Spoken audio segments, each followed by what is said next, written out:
Sveiki atvykę. Ar žinojate, kad dabar galite valdyti savo pensijų santaupas ar smulkes investicijas tiesiog savo telefone? Valdyti savo finansinę ateitį saugiai, patogiai ir bet kada dar niekada nebuvo taip paprasta.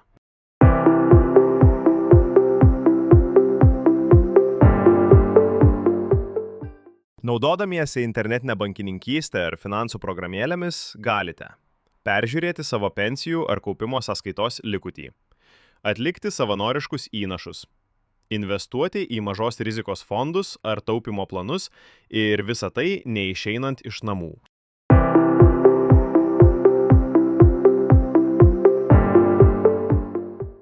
Bankai siūlo skaitmeninės investavimo platformas. Pavyzdžiui, Lietuvoje Swedbank turi Smart Investing, Prancūzijoje Yomoni, kurios siūlo paprastą automatizuotą investavimą su mažos rizikos parinktimis ir mėnesiniais įnašais. Galite pasirinkti tokius nustatymus kaip maža rizika arba mėnesiniai įnašai ir bet kada peržiūrėti savo pinigų eigą.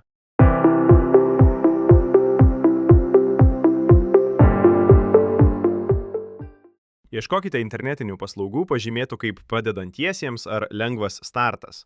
Jos pritaikytos naujiems vartotojams. Jei jaučiatės neužtikrintai, kito vizito metu paprašykite banko konsultanto, kad parodytų, kaip prisijungti, kur rasti informaciją ir kaip priimti saugius sprendimus. O dabar kviečiame jūs į praktinę dalį, kur galėsite pritaikyti savo žinias, atlikdami dirbtiniu intelektu paremtas praktinės užduotis. Pradėkime.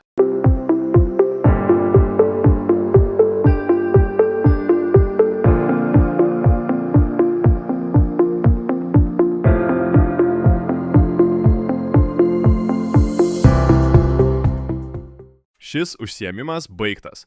Dėkojame už dalyvavimą. Sekite programą studijoje, kad įgautumėte daugiau skaitmeninio finansinio raštingumo įgūdžių. Sėkmingai baigę mokymo kursą gausite skaitmeninį ženklelį, pasiruošę naudotis skaitmeninėmis finansinėmis paslaugomis.